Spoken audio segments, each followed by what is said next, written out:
Hey guys, in today's video I am comparing two excellent portrait lenses. This is the Sigma 56 f1.4 versus the Sony 50mm f1.8. This has long been a lens that has been recommended by many, including myself, as a very inexpensive, sharp portrait lens.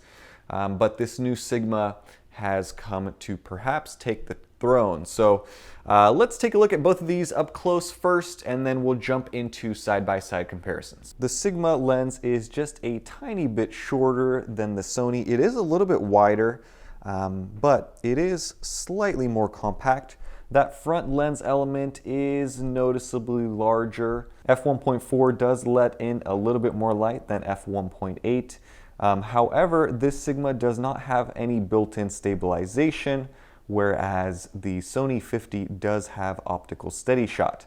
Both of these lenses are autofocus, and they are very well built. If I had to pick which one feels more premium, I'd probably say the Sigma, but just a tiny bit. On the camera, the Sony 50 is a nice and compact, lightweight package, as is the Sigma 56. Neither lens is noticeably heavier than the other, so if you're taking a portrait lens traveling, you'll be fine with either option. So now let's take a look at some side-by-side photos with both of these lenses. These images were shot with my A6500 on a tripod. So let's take a look. All right, so I'm gonna start here with both lenses just shot wide open at 1/250 of a second. I'm gonna keep all of the Sigma 56mm lens images on the left and all of the Sony 50mm images on the right. So let's take a look at this one. Right away, let me just show you one and then the other. So here's the Sigma and here's the Sony. What you'll notice right away is just the bokeh, the way that that's rendered in the background. Obviously, with a faster lens, there is shallower depth of field, and so the bokeh that you get as a result should be a little creamier and bigger. So those are the two images. Let's take a look at them side by side. I'll start by zooming in to see sharpness.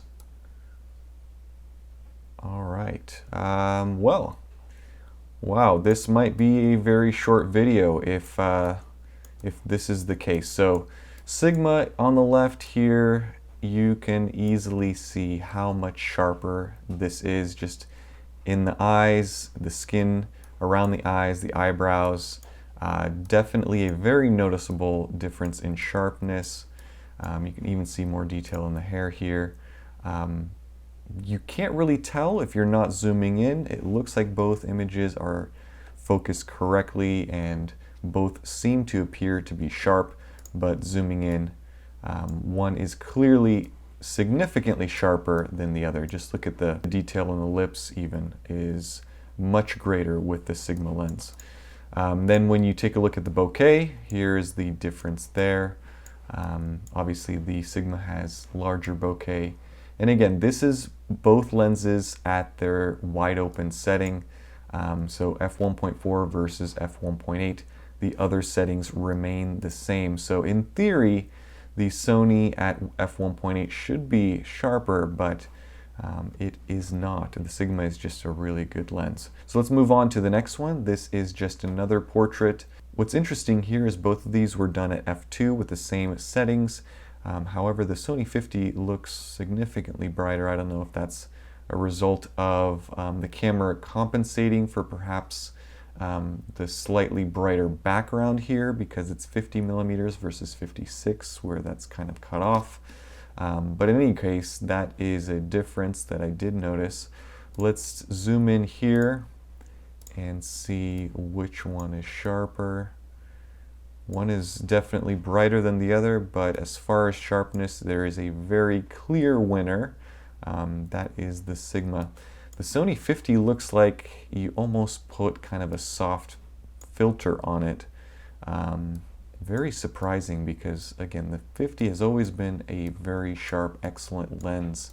Very significant difference there. Not much to compare in the background, but you'll see that there is much more detail in the hair.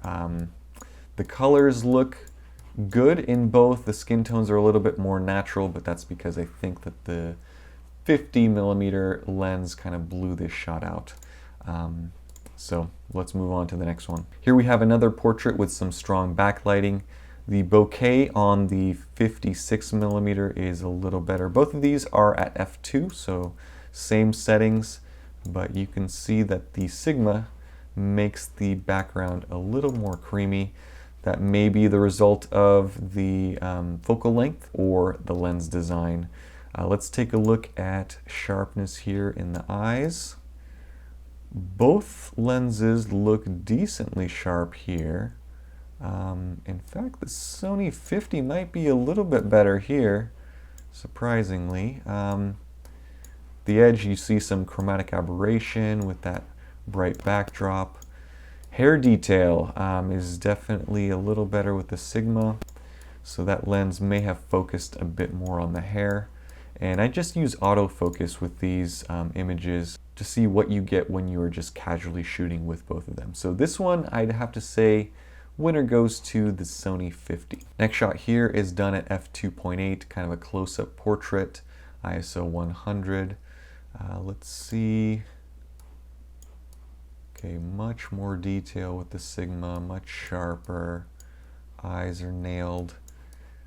Yeah, I have to hand this one to the Sigma. It's almost too sharp for facial features up close, but you can see hair detail. There's significantly more sharpness here than there is here. As far as background blur, it's obviously more blurry here. Skin tones are good with both lenses.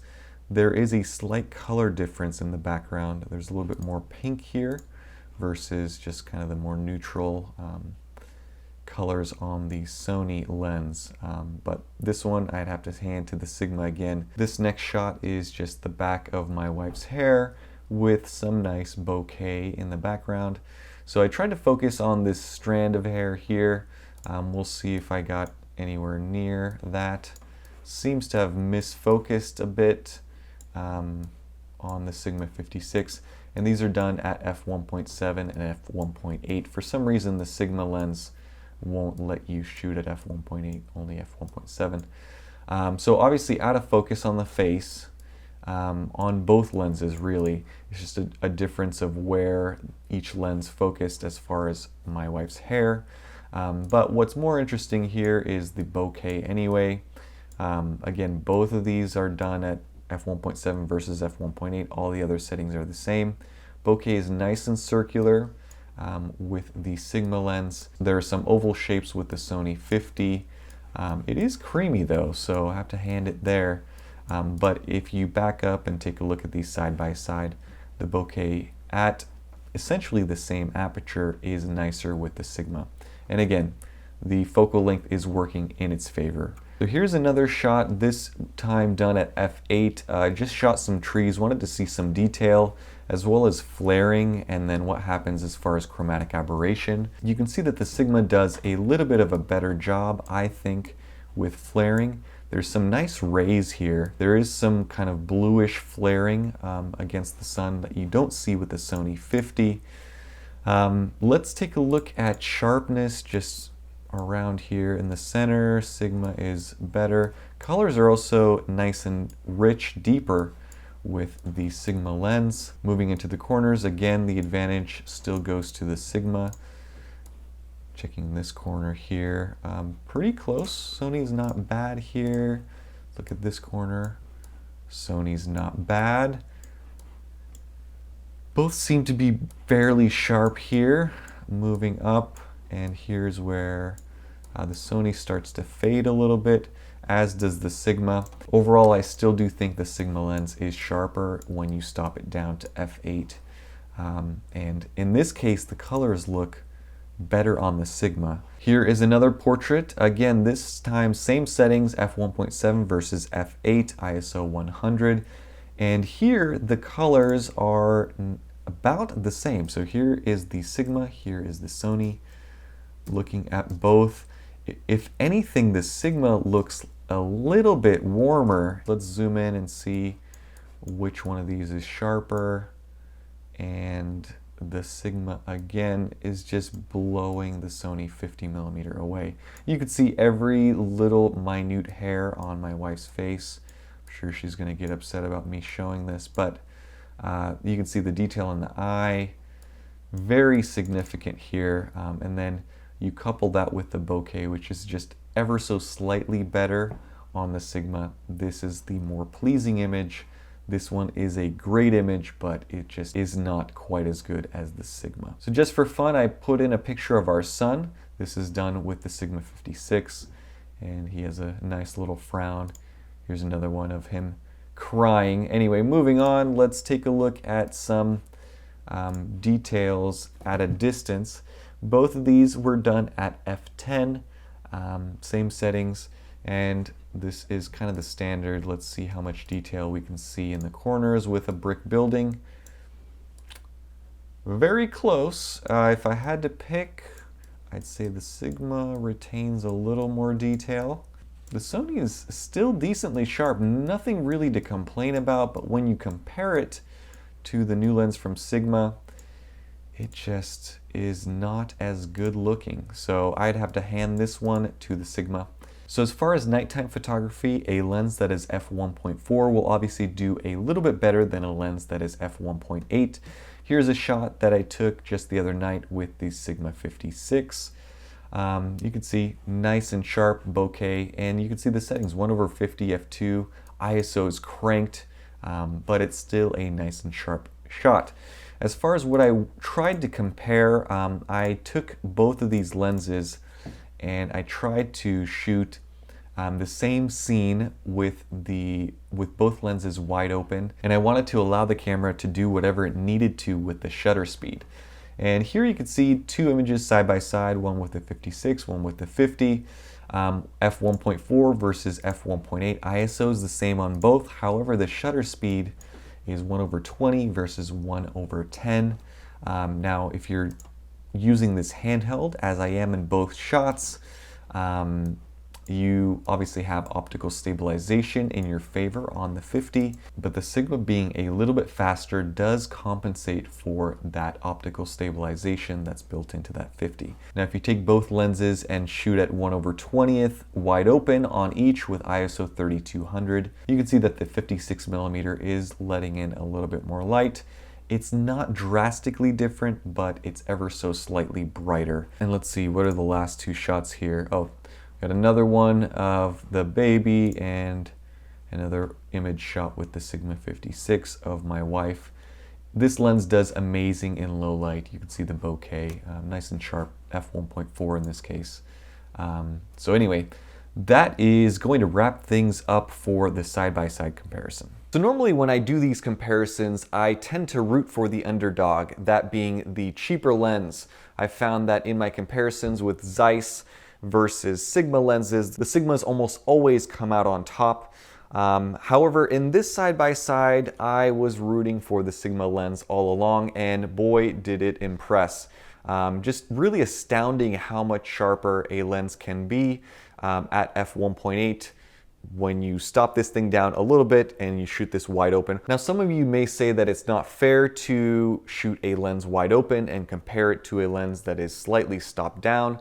That gives an advantage to this lens, but the Sony has all of the other advantages. It has optical stabilization, it's native to Sony. Ultimately, at the end of the day, you are going to be using both of these lenses to try to achieve the same result, which is excellent portrait images.